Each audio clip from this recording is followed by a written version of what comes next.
तो ब्लॉग अभी कंटिन्यू रहने वाला है क्योंकि अभी हम लोग यहाँ से उज्जैन के लिए निकल रहे हैं। तो फिर आगे जो अपडेट होती है मैं आपको आगे रास्ता दिखाता हूँ। अभी यहाँ से ट्रेन है, उसे पकड़ते हैं, उसके बाद मैं आपको आगे की जानकारी दूँ। चलते हैं। तो अब सफ़र की शुरुआत फिर से हो चुकी है और हम लोग जा रहे हैं महाकालेश्वर मंदिर, जो कि उज्जैन में पड़ता है, मध्य प्रदेश में। तो हमारे घर के पीछे, मतलब हमारा घर जो था जहाँ पे हम लोग रह रहे थे, वो रेलवे स्टेशन के पीछे बैक साइड पे ही था। तो हम लोग बहुत ही जल्दी रेलवे स्टेशन पहुँच चुके हैं।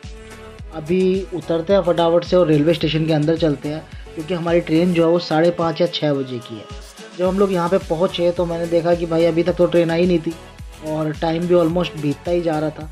लेकिन पता नहीं अब ट्रेन कितने बजे आने वाली है, क्योंकि सभी लोग कह रहे हैं कि आधा पौना घंटा ट्रेन लेट है। लेकिन मुझे पता आधा पौना घंटा नहीं है, पूरा टाइम लेने वाली है। तो जैसे कि रात के काफ़ी टाइम हो चुका, 7-8 बज चुके थे, अभी तक ट्रेन आई नहीं।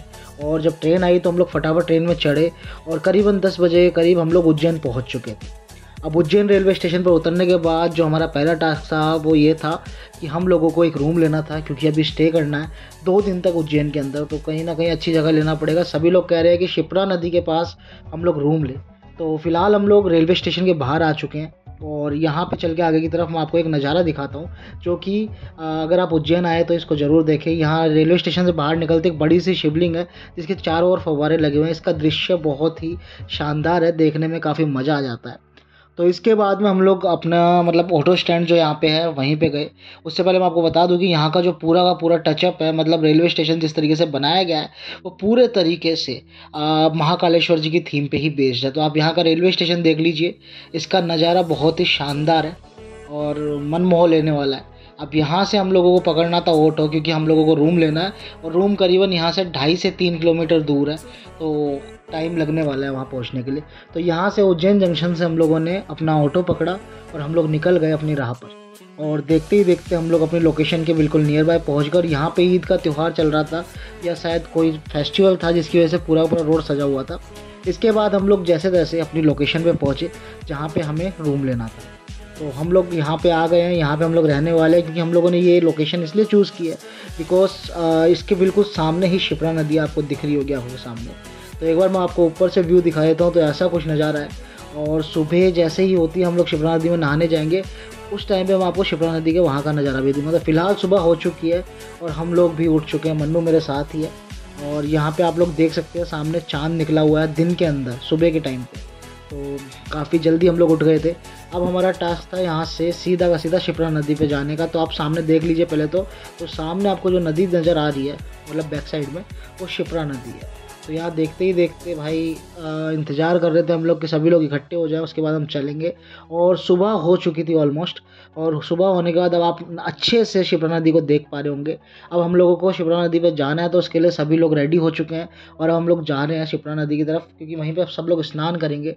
और शिप्रा नदी की अगर मैं बात करूँ तो शिप्रा नदी के बारे में कहा जाता है कि शिवजी जी की बहन है, जो कि विष्णु जी की उंगली से प्रकट हुई थी।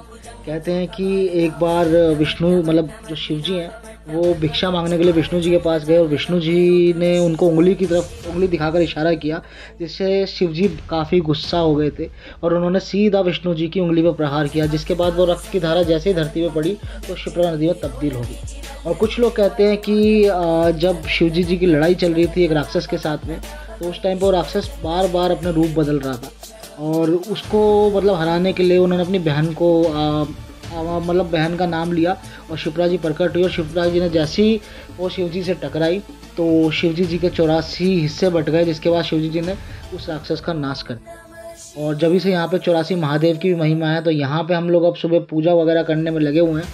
तो शिप्रा नदी की कहानी यही है। शाम को शिप्रा नदी की आरती भी होती है, जो कि आपको नेक्स्ट ब्लॉग में देखने को मिलेगी। फिलहाल अगर आप यहाँ पे आते हैं तो इस घाट का नाम है राम घाट। और राम घाट के लिए एक कहानी ये भी है कि यहीं पर भगवान श्री राम ने अपने पिता दशरथ जी का श्राद्ध किया और कहते हैं कि यहाँ पे जो भी श्राद्ध करता है उसका तर्पण बहुत आसानी से हो जाता है। तो ऐसा कुछ नज़ारा है शिप्रा नदी का, आप लोग देख लीजिए। और फिलहाल अभी हम लोग पहुँचे हैं तो थोड़ा बहुत रेस्ट करेंगे। रेस्ट करने के बाद में फिर हम लोग निकलेंगे महाकालेश्वर दर्शन करने के लिए। और महाकालेश्वर के दर्शन के बाद में मैं आपको शिप्रा जी की आरती भी दिखाऊंगा और ब्लॉग काफ़ी स्पिरिचुअल होने वाले हैं। तो आप लोग जुड़े रहिएगा जो भी इस तरीके के ब्लॉग में इंटरेस्ट रखता है। तो आज के ब्लॉग में इतना ही रखते हैं। अगर आपको ब्लॉग पसंद आया हो तो प्लीज़ ब्लॉग को लाइक कर देना और चैनल को ज़रूर सब्सक्राइब करना। आप लोग देखते हैं लेकिन लाइक नहीं करते। प्लीज़ चैनल को चैनल पे जो वीडियो आती है उसको लाइक कीजिए और चैनल को सब्सक्राइब ज़रूर से ज़रूर कीजिए। आज के लिए इतना ही रखते हैं, तो चलिए बाय।